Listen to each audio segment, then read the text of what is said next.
Ironie de l'histoire, alors que nous filmions Pierre Bellan et Daniel Martineau sur la plage du premier beluga échoué, les eaux du Saint-Laurent ont rejeté un autre corps à quelques kilomètres de là.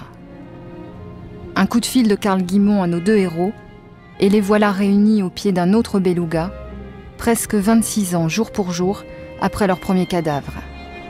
Comme un signe du fleuve qui montrait là peut-être que rien n'avait vraiment changé.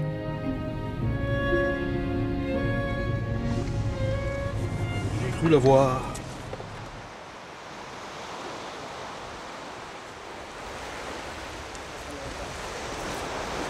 Femelle. C'est une femelle? Ouais, c'est bien une femelle, c'est ça. Les dents sont pas usées, sont pas aplaties. Regarde, c'est une jeune femelle. Elle a décomposé, ça fait qu'il y a des bactéries partout là-dedans. Les glandes mammaires ici, les mamelons, quand on pèse sur la glande mammaire, comme une vache, le lait sort. Alors, il est très graisseux, il est très visqueux.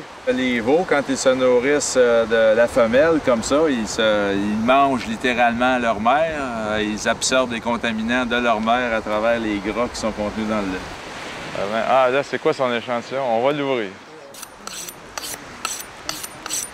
Une jeune mère encore pleine du lait qu'elle destinait à son petit, mais ce lait, cet aliment universel et fondamental, est envahi de produits toxiques. L'épaisse couche de graisse du beluga, nécessaire à sa vie dans les eaux froides, stocke aussi les contaminants chimiques. Une analyse de ces contaminants va être faite, mais tous autour du cadavre connaissent la tragique réponse. La mère, en nourrissant son petit, l'empoisonne.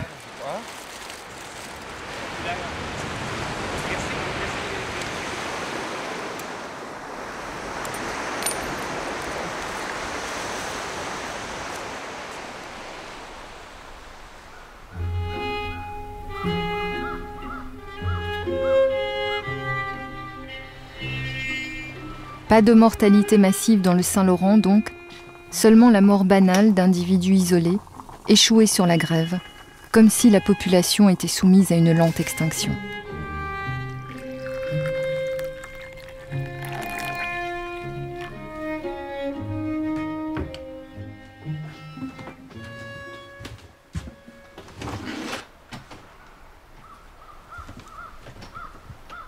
Le beluga étant situé au-dessus de la chaîne alimentaire et le beluga ayant une alimentation très diversifiée, il mange autant des organismes benthiques qui vivent dans la vase que des poissons, que d'autres types d'organismes comme des mollusques. Il échantillonne en quelque sorte, le beluga, toute la chaîne alimentaire du Saint-Laurent. Alors si on avait voulu inventer une sonde pour échantillonner le Saint-Laurent et mesurer son état de santé, je crois qu'on aurait dû inventer le beluga.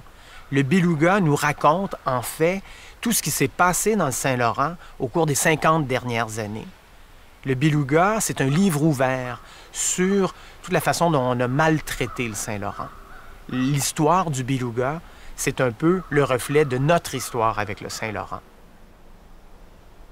Malgré de gros efforts faits pour dépolluer le Saint-Laurent, la liste des produits toxiques retrouvés dans les êtres vivants du fleuve ne cesse de s'allonger. À peine un danger est-il identifié, écarté, qu'un autre surgit, à l'image des retardateurs de flammes, omniprésents désormais dans notre monde moderne. Comme le souligne ironiquement Pierre Bellan, les belugas devraient avoir un permis pour transporter autant de produits toxiques dans leur chair, toxiques et persistants. Les BPC ou le DDT dans le beluga, ils ne viennent pas d'ici. C'est impossible. Il n'y a pas de dépôt de BPC ici, puis il n'y a pas d'usine, il n'y a rien. Alors il fallait que ça vienne de beaucoup plus loin. On remonte le fleuve, puis en fait on remonte la chaîne alimentaire, puis on remonte l'histoire, parce que ces produits datent des années 20, des années 30, des années 50. Et on a réalisé que les belugas accumulent ces produits toxiques depuis des décennies, puis qu'ils les passent de génération en génération. Mais le fleuve, ce n'est que le début, parce que le fleuve, il coule, il vient des Grands Lacs. Et là, tu réalises que tu as affaire à l'industrie mondiale des produits chimiques et que c'est planétaire. Les contaminants chimiques ne sont pas les seuls à suivre la voie maritime du Saint-Laurent. Chaque jour, de nombreux bateaux transitent sur le fleuve en direction de Montréal, Toronto ou Chicago. Ce mouvement continu, essentiel à la vitalité économique de l'Amérique du Nord, produit une pollution sonore. Toute interférence de son perturbe le mode de vie des belugas. Il crée un stress. Ce stress peut-il jouer sur le système immunitaire? Est-ce une autre piste à suivre pour expliquer la stagnation de leur population? Robert Michaud a enregistré des centaines d'heures de conversation entre les belugas du fleuve. Entre inquiétude et émerveillement, il n'exclut aucune hypothèse.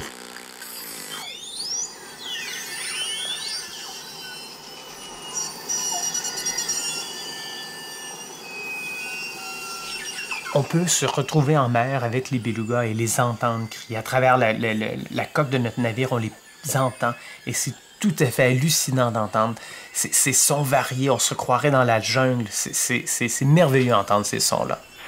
Mais on ne sait pas ce que les animaux disent. On peut comparer leur répertoire, l'étudier. On a décrit une cinquantaine de types de sons. Découvrir leurs fonctions, ça sera un rêve pour les prochaines années.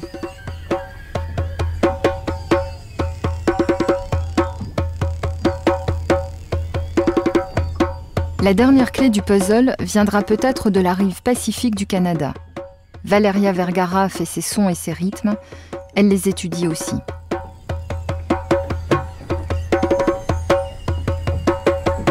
La jeune biologiste s'est lancée il y a plus de 6 ans dans une entreprise démesurée, comprendre le langage des belugas. Ici, dans l'aquarium de Vancouver, loin des rives sauvages du Saint-Laurent, elle peut étudier 5 belugas.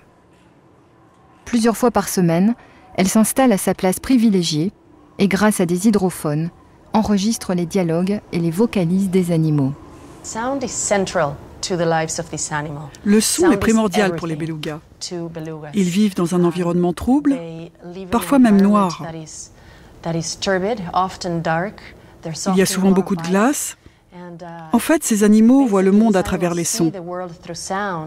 Ils se servent des sons pour gérer leurs relations sociales très complexes.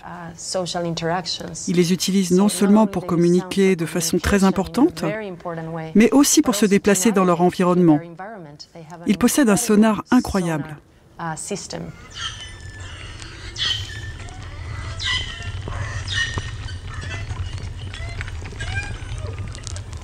Hey, gorgeous.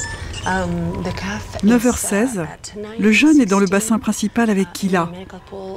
Et je peux entendre Fanta qui vocalise à côté.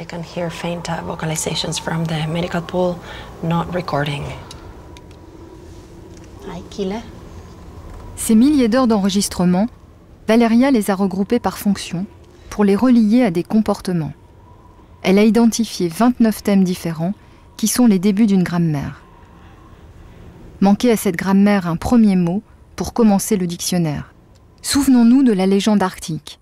Parler le même langage, car la barrière qui nous sépare est beaucoup plus mince qu'on ne le croit, parce que nous partageons le même monde. La révélation de ce premier mot est survenue lors d'un événement extraordinaire. La naissance, à l'aquarium, d'un petit beluga. Les micros sont branchés, prêt à enregistrer les premiers sons. Comment la maman va-t-elle établir le contact? Que va-t-elle dire?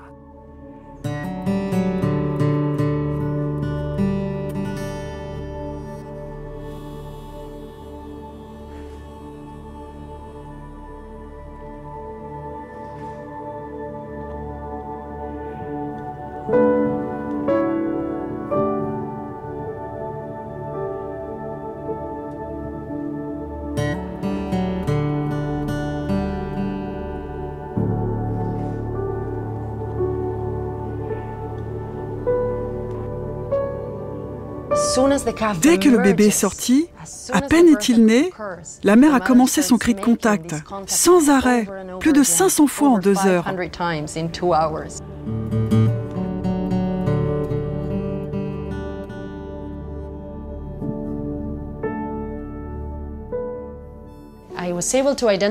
Une fois identifié le cri de contact en captivité, la grande question était: est-ce que ces mêmes cris existent dans le monde sauvage ou sont-ils un produit de la captivité?